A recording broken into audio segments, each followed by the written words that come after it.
right, my name is Steve Rennie. We're here at the RenManMusicAndBusiness.com with my good friend and record producer extraordinaire, Mr. Brendan O'Brien, at an undisclosed location. Or Henson Studio. Or Henson Studio, yeah. Or maybe the back room at Guitar Center could be here.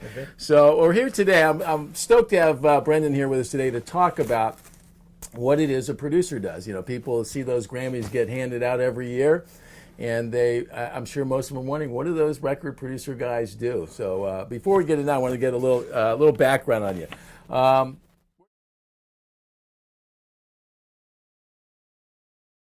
Talk about how you made the transition from being a musician to thinking that you could actually make a living doing something else in music that wasn't being in a band. Well, I never, first of all, making a living doing it never crossed my mind. It's just what you did. Just kind of scraped to get by. And once I started working in the studio, even when I was playing in bands, I was far more interested when I would look at records. I knew that when I bought a Led Zeppelin record, you look on the back, it said produced by Jimmy Page. I had no idea what that meant, but I thought that was really awesome. I thought that was amazing. I wanted to know what that was about. George Martin produced the Beatles, and I started becoming more interested in what that meant, or at least who they were. I had no idea what that meant or anything. Yeah.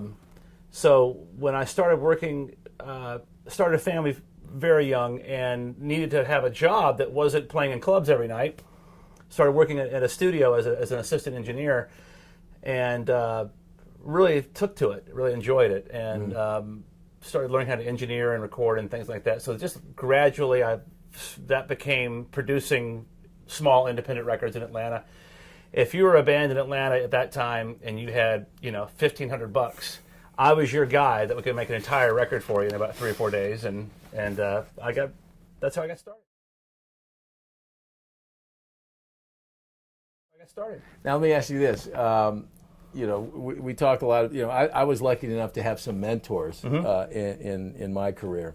Did you have some mentors in those early days that kind of showed you the ropes, that Not gave you some so hints? much, but there were a couple of guys when I worked at a studio. There was a guy, his name was Tommy Cooper. He was an engineer at a studio in Atlanta, and I didn't realize it at the time, but he showed me so much about how things are supposed to sound proper, and how the studio is, the band should never be waiting on you. Just little rules that I use today.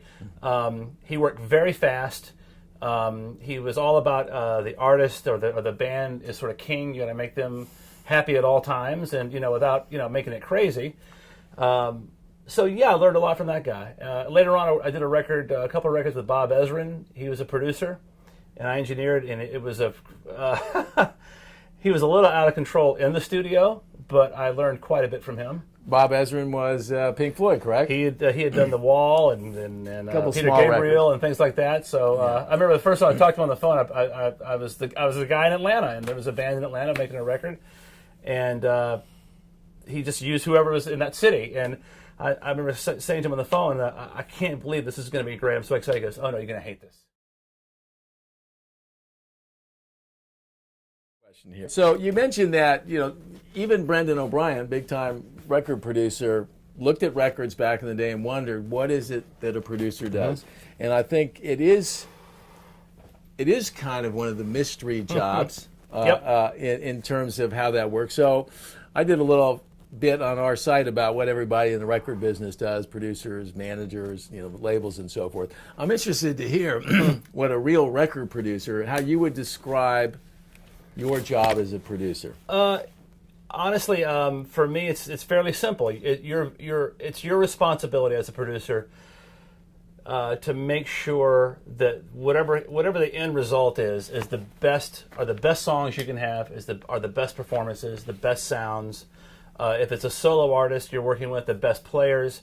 You're sort of responsible in one way or another for just the end result of the album, at least creatively and sonically. Some producers, their value is being at the studio and being in the mix and being part of it and interacting with the musicians. Some producers don't do that at all. Some producers, their value is hiring the right people who know how to do that. All kinds of different people do it all kinds of different ways. But a lot of people think, who don't know what I do and they meet me, they think, oh, you must be the money man. You got to put some money up, because like that's what producers do in films. We just met one of those guys yesterday playing golf, didn't we? That's right. But I certainly do not put the money up for making records.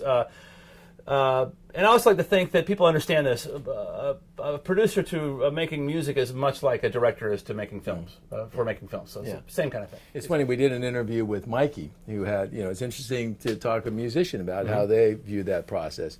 And they viewed your role, as a coach, a motivator, kind of manager of the recording process, babysitter. Can be. Coach and hey, all sometimes that. you just got to get people in the room. I can think of a couple of artists that my main job, and it was a very difficult part of the job, was just making sure everybody got there pretty much on time. Yeah. And I knew that if I got all these guys in the room and had it rolling and sounding great, and they didn't have to do much to get to that point, that we were on fire. If I couldn't get them there, or if it was a struggle to get them in the right spot, we had. You've produced a ton of huge rock records and big records. I mean, big, anthemic, iconic records. Okay, I like that. So you got to believe that in those scenarios, you managed to get all the way through the process. You got everybody to show up. Yep. You got the best performance out of them, and everybody got the win they were looking for. You've been doing this long enough that you must have gone into the studio with artists and had it not work out so well. How do you deal with that? Well, I will say that for the most part, when I don't always. There have been a couple of times where I have not met. The first time I met an artist, was the first day.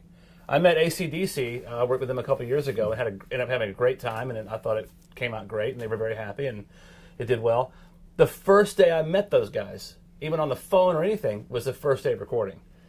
It's just that's how they wanted it. They didn't want to go through the whole rigmarole, the whole talking ahead of time. But what I was going to say is usually when I meet with people ahead of time and try to sort of sort that out ahead of time, if I feel like there's not a connection, or if I'm thinking that I don't see eye to eye with these guys, or they don't seem like they want to work very hard, I'll try not to do it. But even with all that, things happen, and if you get in the studio and things aren't going well, it's a tough day. It's a tough day. It's a tough day. Do you ever have to just bail on one? I mean, everybody has bad days, but I've been a part of things where guys I can say that I don't think I've never bailed on a session or on a record ever. I've been bailed on a couple of times. Okay. So that it has happened. Yeah. Not often, thankfully. Knock on wood. I can say it hasn't happened to me. I'll knock a little bit on wood too. I could use a little good luck out there. Hasn't happened often at all, but it has happened.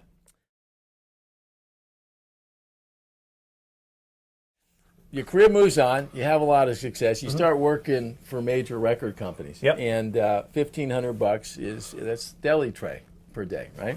How do you? It's a nice deli tray. It's a nice Sony.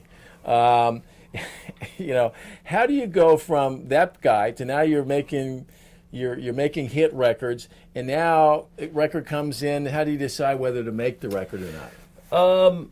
Well, I like to work. So that's one thing. I enjoy working. There was a point, I think, probably in my career where I just loved. I didn't know if I was going to work anymore. I wasn't sure if show business was going to stop calling.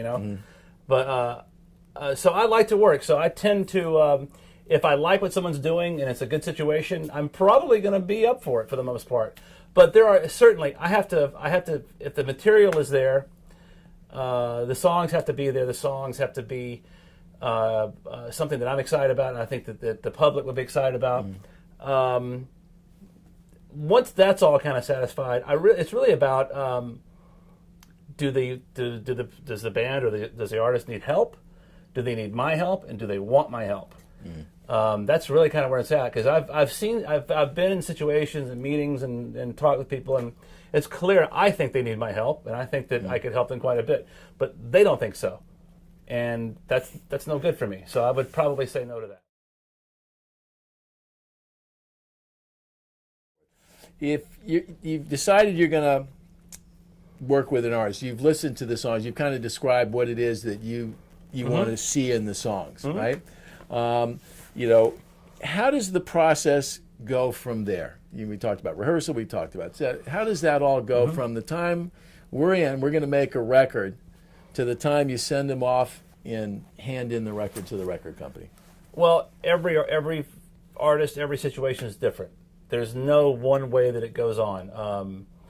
It could be anything from I like this artist, I like this band, I like these people, whatever, but they have no songs for this record yet. Okay, we'll come back when you've written songs and we'll go from there. We're going to agree to make a record, but we're not going to do it right now until you're ready. It could be as far away as that to I meet with someone, they have demos, they have a dozen songs demoed, and 7 of them are really great. 7's a pretty good number for me. If you've got 3 songs that are great, that's not enough yet. We've got to keep working. If someone's got 7 or 8 songs that are in pretty great shape, then I know they can go back and write probably 4 or 5 more and get to that place. Everybody's different. I used to do a lot more what we would call pre-production, where you go in and rehearse with the band. I used to do that a lot more than I do now. I think I found over the years that I don't find that as necessary if it's a band that plays together regularly. I find that once the songs are kind of it's more about getting the right songs, more so than practicing those songs. Yeah. And I found that if you have a group of guys or women that play together very well, they're going to come together in the studio pretty well. I don't believe in this practicing for 3 months for a record. We're going to spend 4 weeks in making. It's just never really worked out for me. Sometimes I think people think you start a recording process and you just go till completion, when in fact sometimes it sounds like you need to take some breaks in the action. And when that happens, are you able to work in other things and compartmentalize that in your mind? I work with lots of different artists, but it's important that when you're working with someone, they feel like they're the most important person there.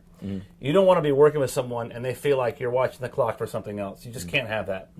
So sometimes if you're working with somebody and they may be only have 4 songs ready, but you're committed to the whole process. I may go record those 4 songs, do them the best we can, have them sound great, finish them, send them on their way, let them go write the next batch of songs. I'll go work with somebody else for a while, or maybe they're going to go tour for a bit. But I'm a big believer in doing that. So it's okay that you get them in pieces as long as everybody stays focused. I actually prefer to do it that way. Do you find sometimes that once people have something done, that it inspires the next round? That's what I like to think happens. Sorry about that. I like to think that's a big part of it, and I'm a big believer in that, but it doesn't always work.